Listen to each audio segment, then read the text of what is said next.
I've never seen anything like this before, where a mouth is cut open to the ears with a dagger in a close-up shot. And that's the only thing in the movie that really surprised me. Everything else felt like being there, done that. In a movie there are scenes of shooting, cutting, killing, bringing people back to life in various ways and in close-up shots. This is a bait for young men. The love story between a charming tattooed crackhead and a girl with a broken look in her eyes is the cheese and the mousetrap for young female viewers. Hints of an all-powered global and internal evil that rules the world and draws in the weak souls are aimed at the older generation.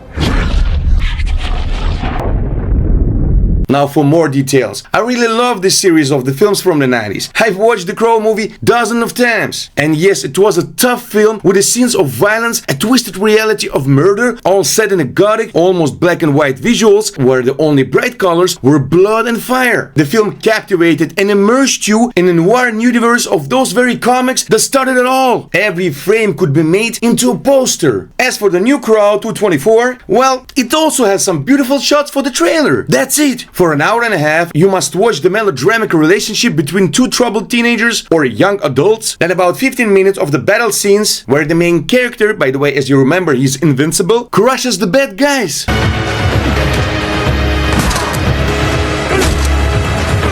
And in the end of the movie, he deals with the main villain in 5 minutes. That's it. So you watch a couple in love for an hour and a half, then 30 minutes of overall climax, and that's it.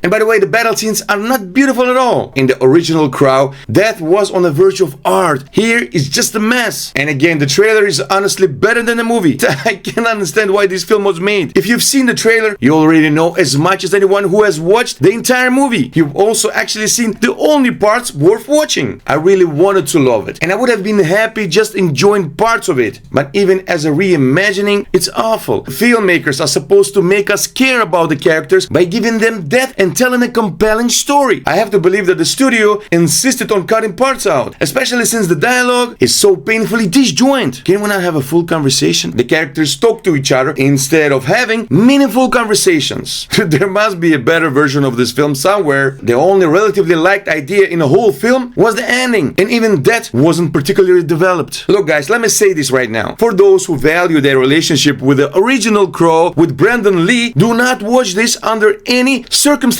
Thanks a lot for watching Beauty Popcorn. Like, subscribe, and see you in the next episode.